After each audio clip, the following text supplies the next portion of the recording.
Here we go.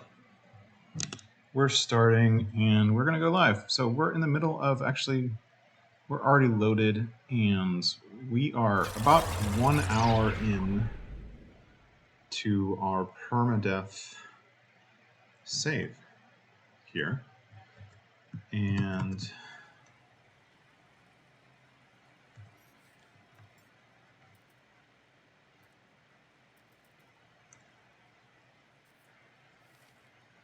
not very well lit, but that's okay.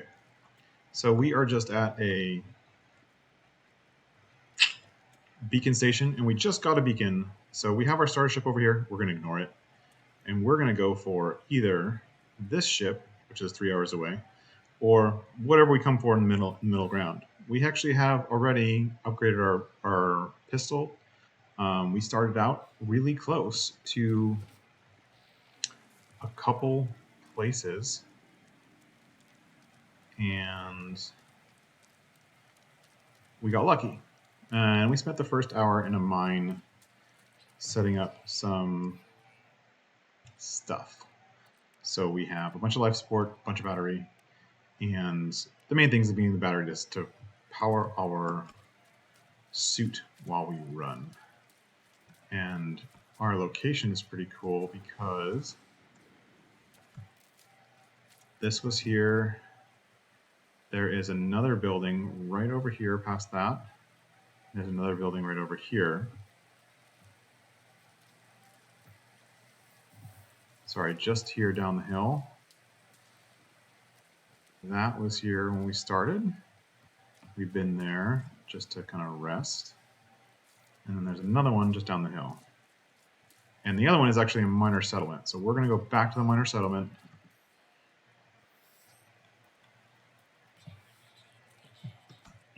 And sell what we have, and then head out for the beacon. And the beacon is going to take us to, hopefully, to a crash ship. And if we end up finding other things in the meantime, we find other things in the meantime, and that's just the way it is.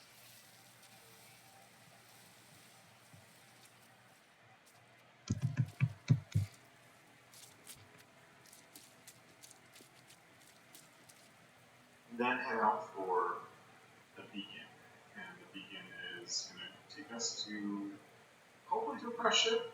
And if we end up finding other things in the meantime, we find other. There's a nice little echo. That's just the way it is.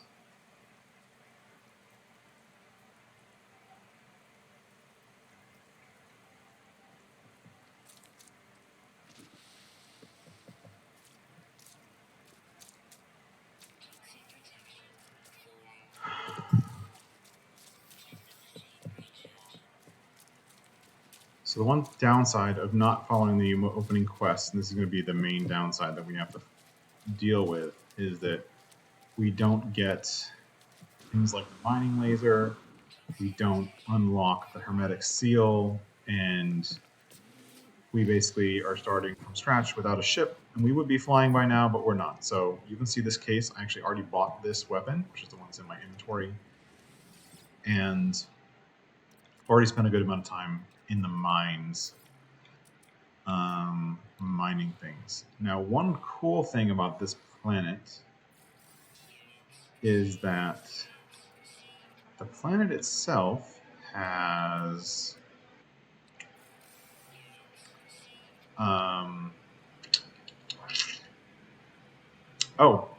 planet itself has drop pod data. So we actually have a good supply of drop pod data. The downside is that, and it's at a good price, so we could expand our inventory. But to do that, we actually have to get a ship and continue with the storyline enough so that we get the ability to have a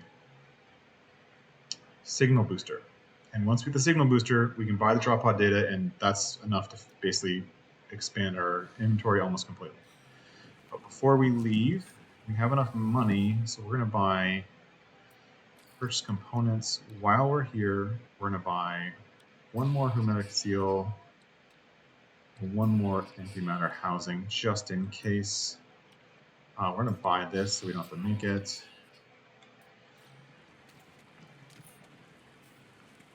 And then charge our shields. And make a few more life support gels. sell export shells? I don't remember. I have the money. And they're cheap. I buy all of them for 15 grand. That means I don't have to hunt the hydrogen on the way. That sounds like a plan. Oh, and this is actually ours. So let's pick this up, take it with us. And then we're gonna head out. So the rest of this is just running and running and running.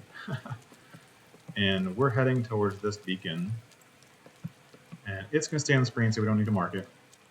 But we are gonna go keep going. We're gonna collect stuff on the way. One of the goals is to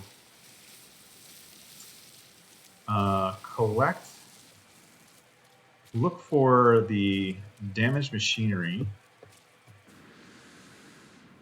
which is going to give us nothing here, buried cache, just in case it's above ground. The damaged machinery is going to give us the chance, not a full time, but a chance to get movement modules or upgrades of any kind. So for our starship, for our person, for our exosuit, whatever, there is a small chance to get upgrades as you're going.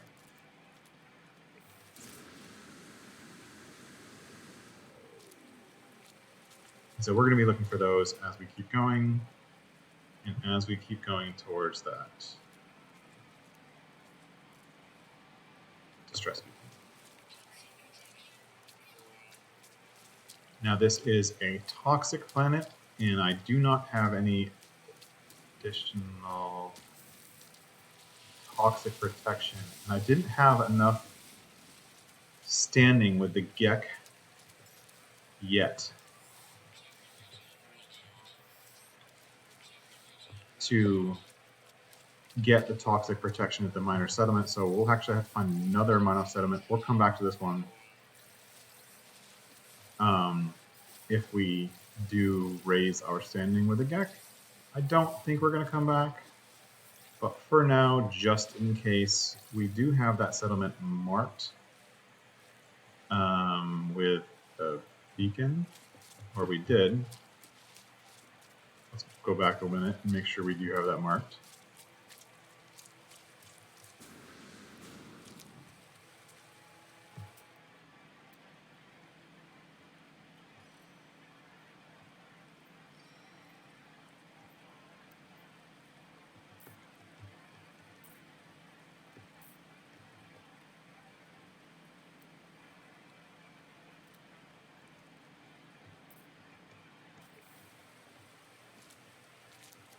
I don't mark those JPs. I want to mark building, which is right there somewhere. There we go. That's close enough.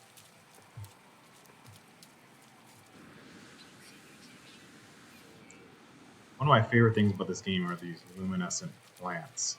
Now, not every planet has luminescent plants, but almost all of them do, and that's literally one of my favorite things about the game are all of the bioluminescent plants.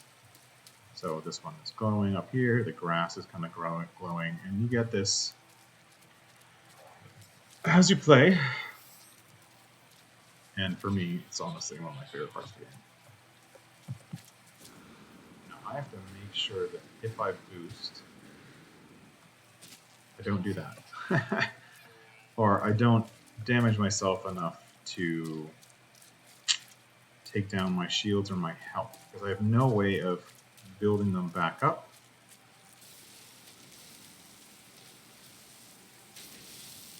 And we're still very limited as far as no suit upgrades. We are brand new. We have one movement upgrade, which is a C-class movement upgrade, and that's it.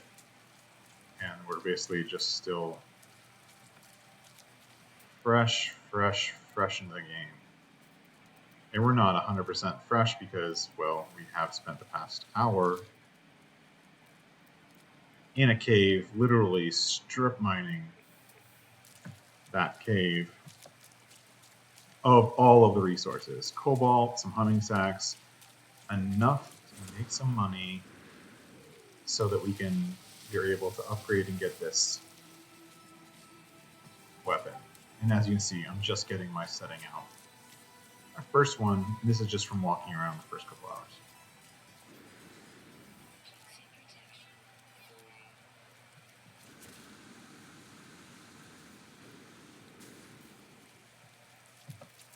And that toxic protection falling is going to get hold very, very quick.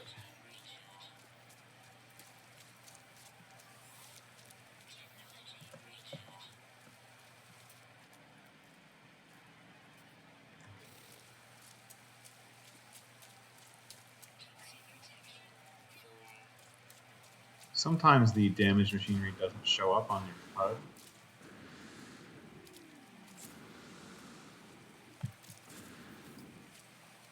But buried technology does, and they're almost always together.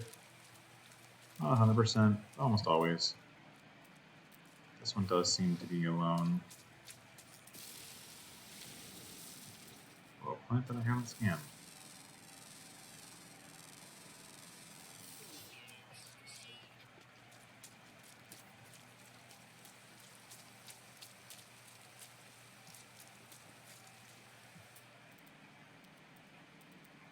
Nope.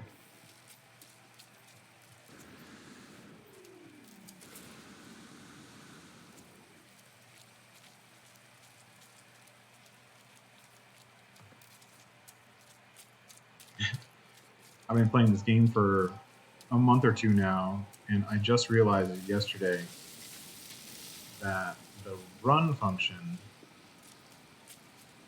is a click and let go, not a click and hold. And I've literally been like getting my my pinky finger tired from hitting the shift key over and over and over, holding the shift key and trying to run while playing this game for the past month. And it wasn't even needed. Oh, look, an unknown building. Let's check that out. Now, even if this unknown building isn't. Whoa, whoa, whoa, whoa, whoa. I almost fell in that gigantic hole. Even if this unknown building isn't an actual building, it will give us, hopefully, at least a damaged machinery and a save point, which is going to keep us moving forward. Now, this is permadeath, so the save points are really nothing more than progress if I need to exit or the game crashes. But if I die, it's over. And this will be my second permadeath playthrough.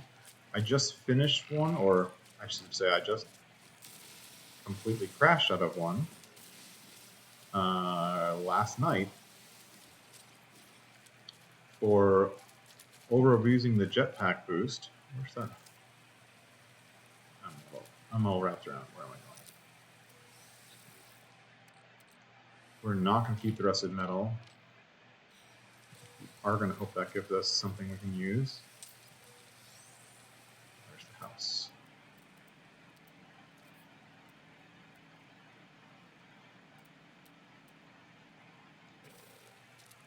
Did we get turned around? We did get turned around.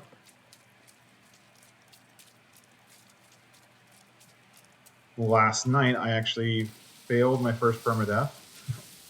I had just barely I had gotten out of the first system. I'd started the Artemis quest, and I was all ready to actually use a portal and portal to the center of the galaxy. But I was just exploring and collecting stuff, collecting crashed ships on a planet that I didn't know had low gravity. And due to the fact that it had low gravity, I jetpacked, got a little bit too high, had no way of slowing my fall, and hit the ground too hard, broke my legs, broke my back, died, and instantly lost everything. Game over. gameplay over everything. It was like, and it was also my first time through Permadeath, so it was a bit shocking because I knew that was going to happen, but I also I hadn't experienced it yet. And of course, I'd seen other people play and seen other people go through that same thing, but I'd never experienced it myself. And wow, it's like, okay, dang, I died. Okay, when am I going to respawn? And then I realized that split second later, wait, I'm not going to respawn. I'm not respawning, am I? Oh wait, that 15 hours of gameplay is just gone. And I was like really well off. I had done this same kind of quest on a, what was it, a hot planet, which was super hard with a crash. The marker that I had found in that one was 12 hours away, and I was just blindly heading towards it. And I never got there. I got, I think, 2 hours in, and I ended up finding a trade depot. In a trade depot, because I'd been running for so long and collecting so much stuff, I was able to buy a ship and use that to get off planet, which ended the kind of no starter ship challenge. And the reason I'm doing the no starter ship challenge is really just for the challenge of it, just for the get better at playing the game, get better at watching my hazard protection, keeping my health up, keeping my, and also being able to, you know, kind of inventory manage a little bit better. I have a lot of dihydrin. I can make more of those jellies. Oh, I don't remember. Does the do that? That's wheat.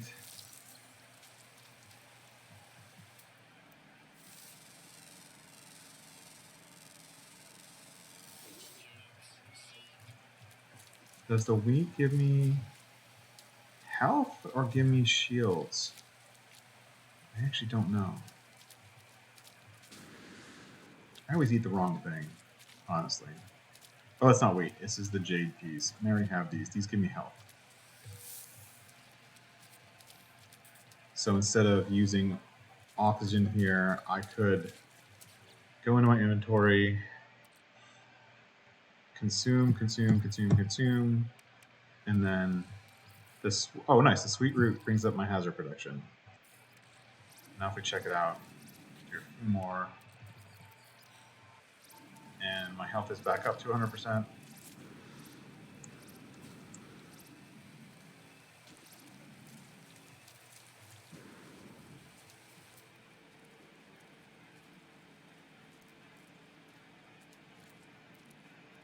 Nothing else? Anything else around me? Lots of drops, but nothing I can use, really.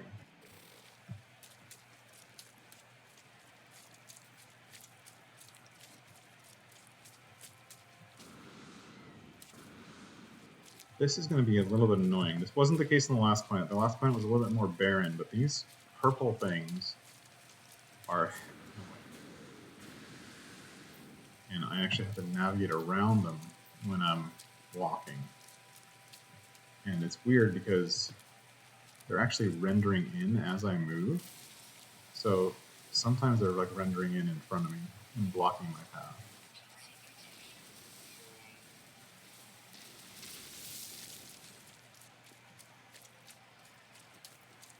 But planet's pretty, I think. It's not too bad. The one biggest downside of the last one was I was on the fire planet, hot planet, and so the protection was thermal protection.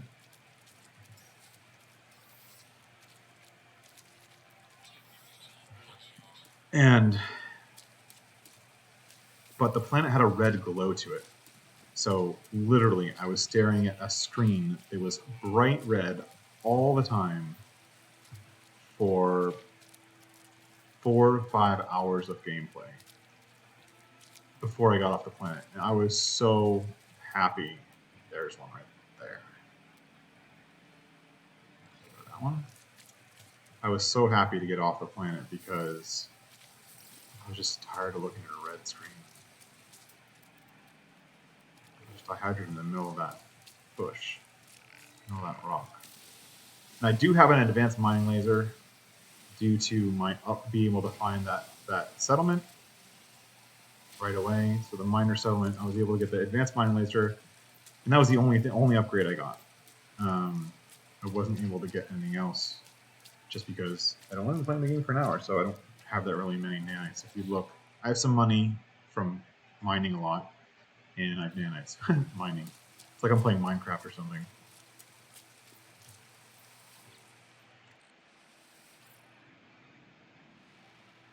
The face team sells for a lot, but in all honesty, I want to keep the space open for potential upgrades. Where am I going? There it is. Heading up there to the hole.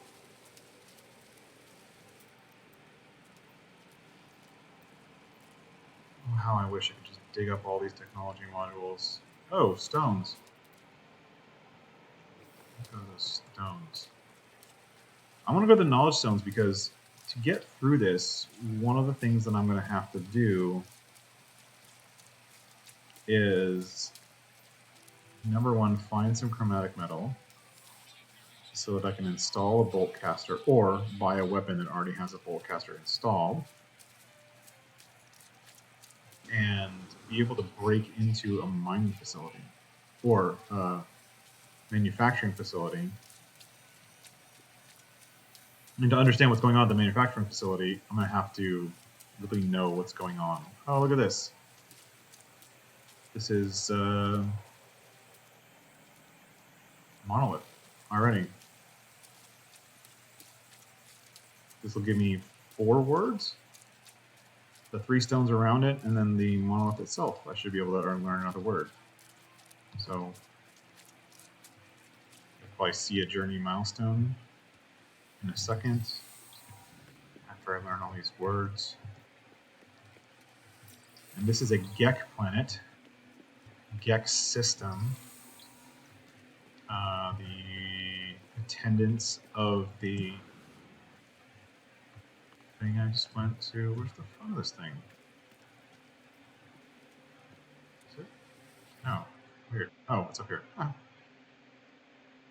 The Gek. The. Who knows what that says? Small winged creature lands on top of the very top of the monolith. Suddenly its eyes glow red, and its head revolves in a full circle. It screams for mercy in a violent voice that wants itself dead.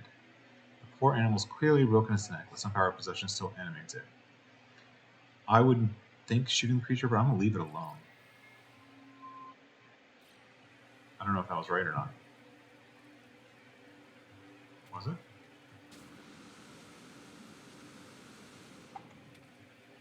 Nope. Apparently that was not right. Oh well. And then as I start walking, that journey mouse sound's going to come in.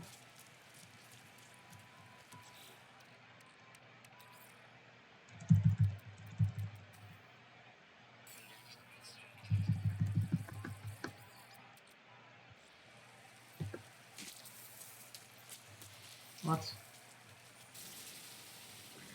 Where? There's a hazardous plant. Sure.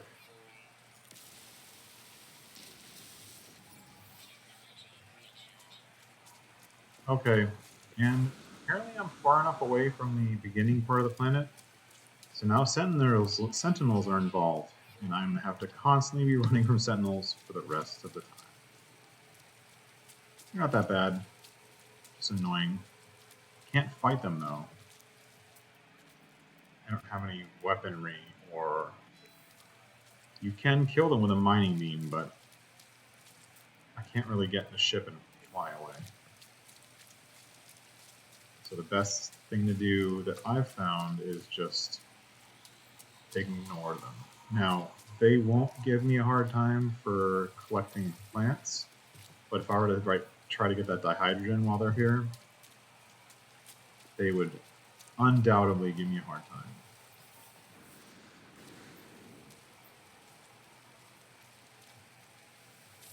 Ooh, look at this. Nice little field of oxygen. Thank you for the help.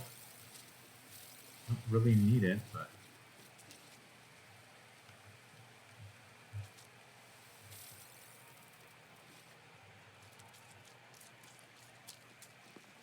Thank you for the help.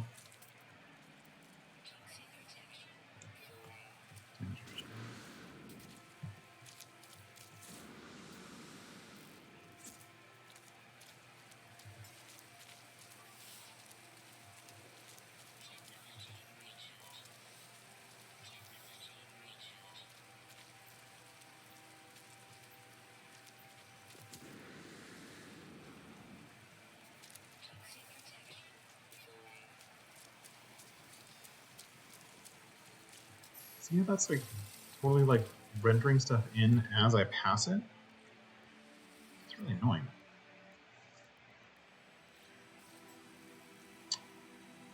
What'd I get? What'd I get? Oxygen? Come on, what'd I get? Did I really get oxygen from that thing? That's lame. Now I have in the past followed the path of the ships they fly by. And right now, if I'm facing south, there looks like going east-west, but if we watch them, they're heading up to space. Right? Oh wait, no, they're coming down.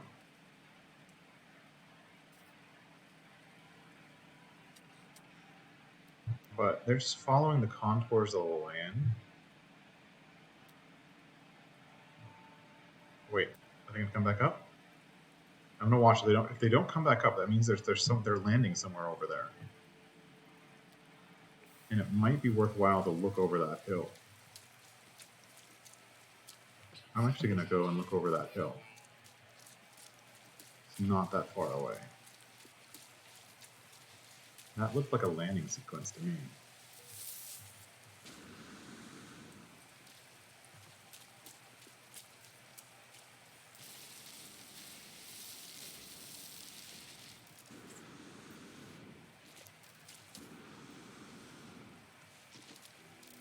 Which would make this playthrough very quick if I found a trading depot right away.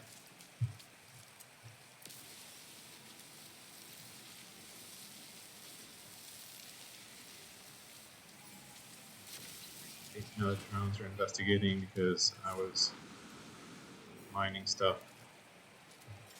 They don't like that.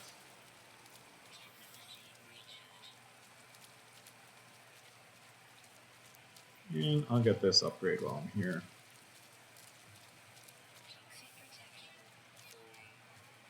Now if I can't see anything, I'm going to use the camera mode, get up a little bit higher.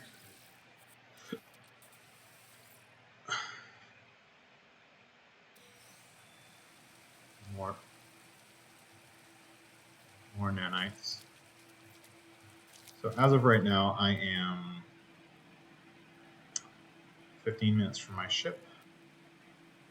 Sentient plant. Those are just going to trigger and I'm going to check let's check the, this is the way I like to do it. To make sure I'm facing the right direction, look down, go up as high as it'll let me go, and then look forward. And by doing that, I'm looking in the same direction. At least keep track. So this is where I'm facing. And I don't see anything.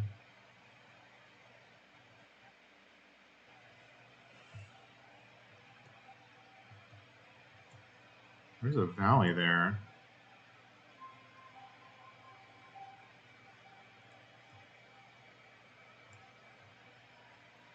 that I suppose could have something. But I'm not seeing anything on my HUD, so I'm going to continue back towing towards that distress beacon and hope that that takes me where I'm going. So if I go towards the distress beacon that way, it's going to be going that direction up the hill.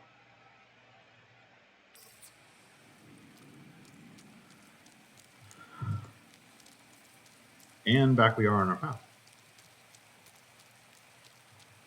Now, except for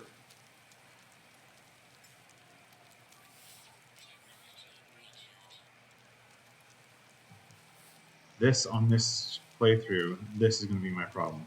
Copper. I have to figure out some way of getting the copper. Because at some point, I either need copper or chromatic metal to be able to do a lot of things, including fix a crashed ship, including adding the bolt caster, a bunch of stuff. And if I don't get that, then I can't really continue on. So the good thing is that sometimes the outposts, oh nice, above the ground salvage data. That's worth a good amount of money.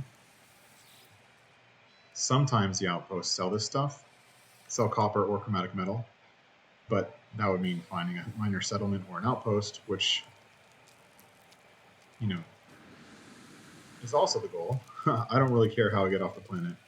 I know other people, like Jason or Bob, will play in such a way that they can only get off the planet by finding a crashed ship, or they will be willing to buy the way off, or whatever. I don't really care. I'm very new at this game, and I'm still trying to figure out what's my favorite way to play through. So as far as I'm concerned, the no crash ship already is enough of a challenge for me as a new player. And permadeath mode itself is a challenge for me. So I'm just gonna find a ship however I find a ship. If it's this distress beacon, which is still 3 hours away, so be it. If it's a building, if it's buying someone else's ship, then it'll be buying someone else's ship. How far is it away? It's right there. Smoke. Give me an upgrade. Give me an upgrade. Come on, come on, movement upgrade. You know you want it.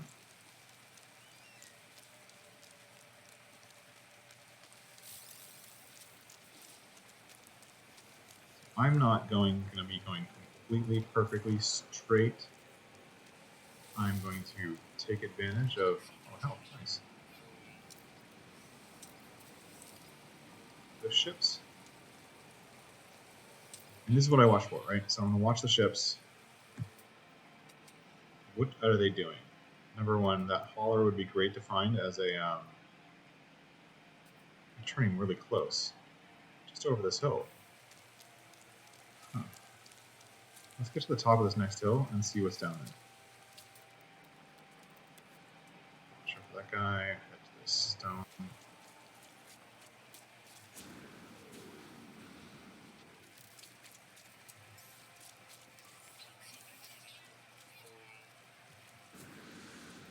Ugh. Not very good punch jumping there for me.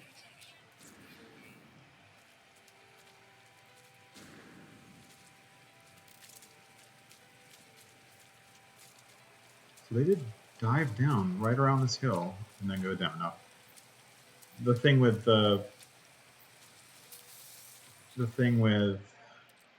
following the planes like that is they might just be doing a regular flying pattern. Whoops. That means nothing. And there might not be something over there. I'm not seeing anything, any buildings, any unknown buildings. A trading platform will show up as an unknown building.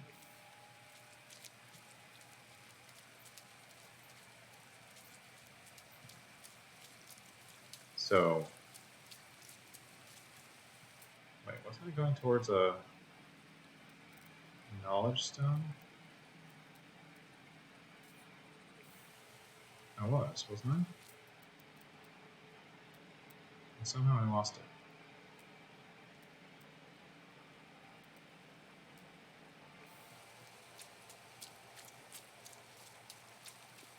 Oh well.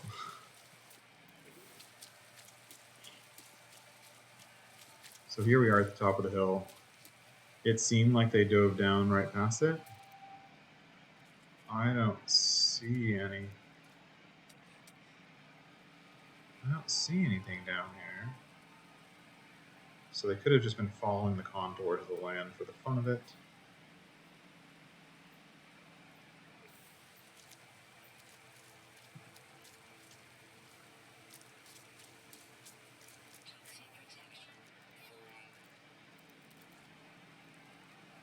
What's that? Ancient data structure. I'm definitely going there.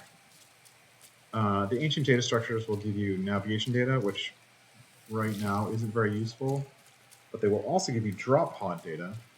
Now, I can't necessarily use that drop pod data yet, but the drop pod data, if you get it, is worth quite a bit. And sometimes there's a nest of them, sometimes like this. It's just one.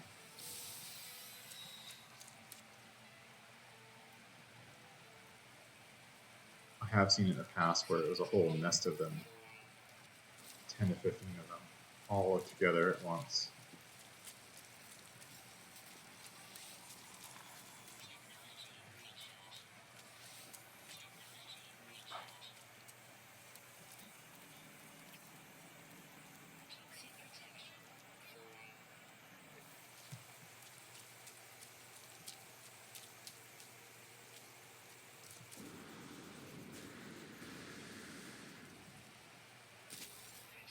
Oh.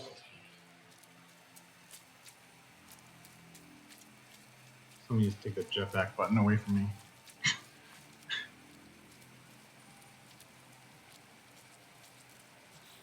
I make food. Oh, that's hazard protection. That's health.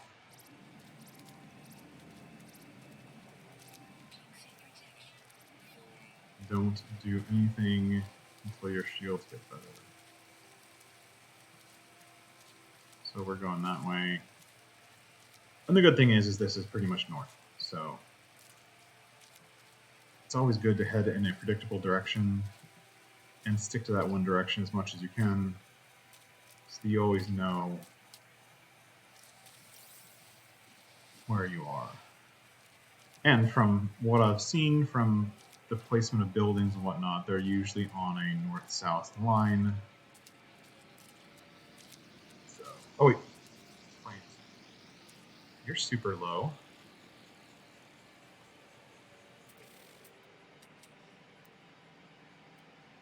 I hate when they do that.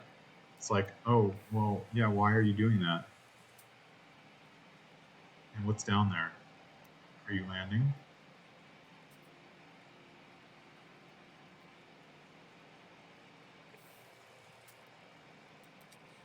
Same guy? Yeah, see, he's just flying around the things, confusing me. So, we're not going to listen to him. He's just doing what I would do in that situation and having some fun flying through the mountains like I'm an X-Wing fighter or something.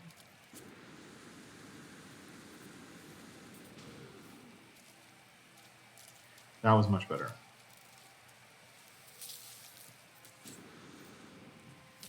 Much better at boosting going uphill. Going downhill when I get into trouble.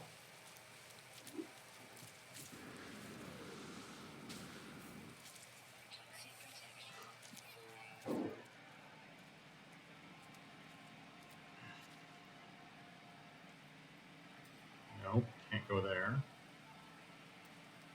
That doesn't help. Ooh, that doesn't look buried at all. Oh, there goes my personal marker. I just killed a marker. Oh well.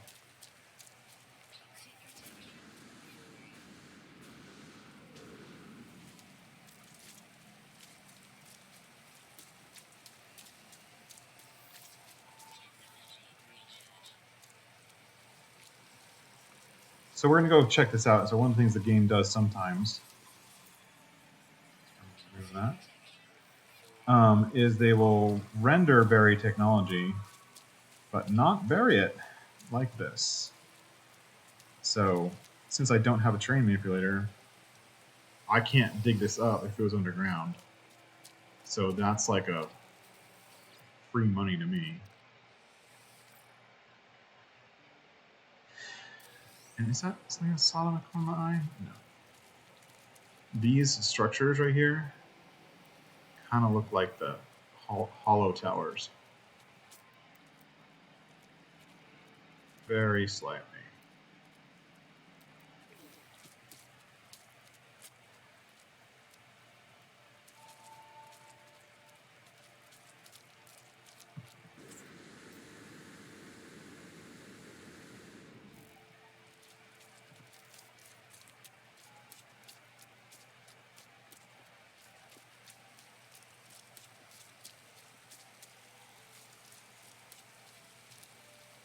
We're still heading that northerly direction.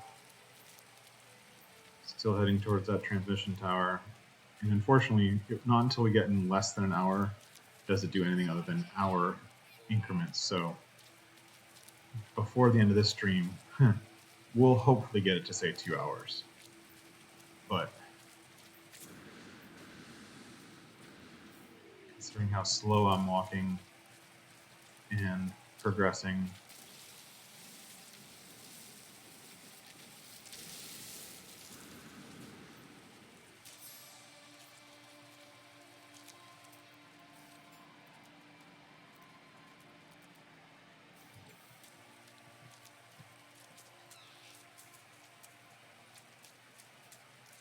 it's funny when I watch other people play, it always seems like they're running so much faster.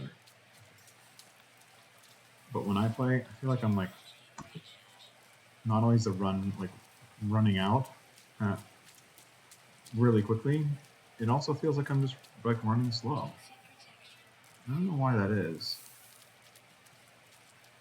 but that's the way it is.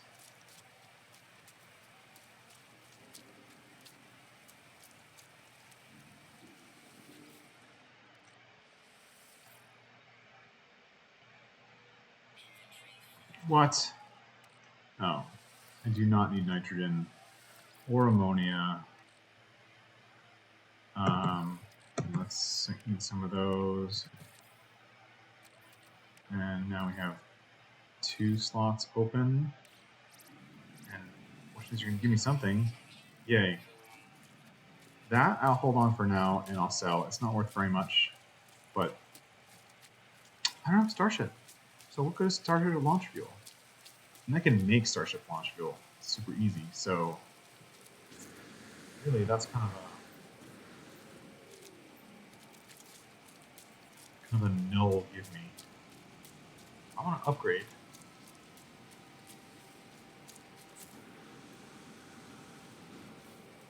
Oh, I didn't pick up that boost. I thought I picked it up.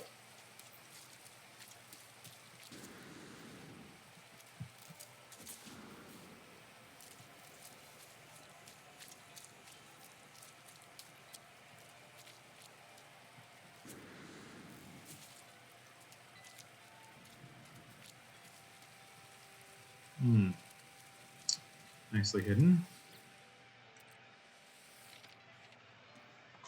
So I'm picking up all these just to get whatever they have. I'm mostly just hoping for nanites so that when I find the next settlement, I'll be able to get all their upgrades. I'm getting close. 482. I need about 1,000 nanites to get up all the upgrades in a single settlement. So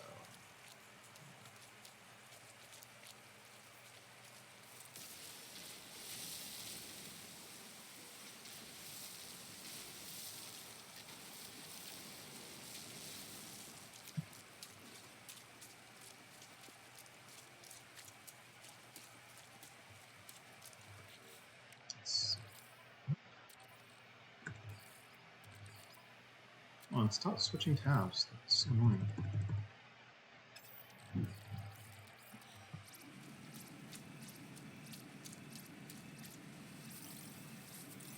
Nice little sodium field. Thank you. We don't have very much toxicity protection. The extra sodium will go a long way.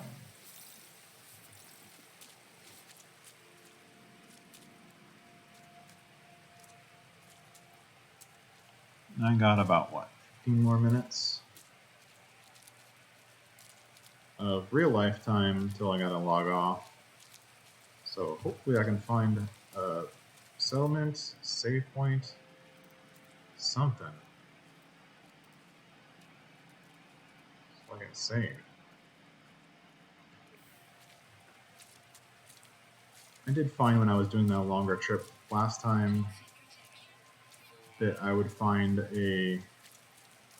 roughly a settlement about once every, or a settlement, save point, something, about once an hour. So, which is what I'm hoping for today.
Well, that's it here, folks. I'm actually going to have to go.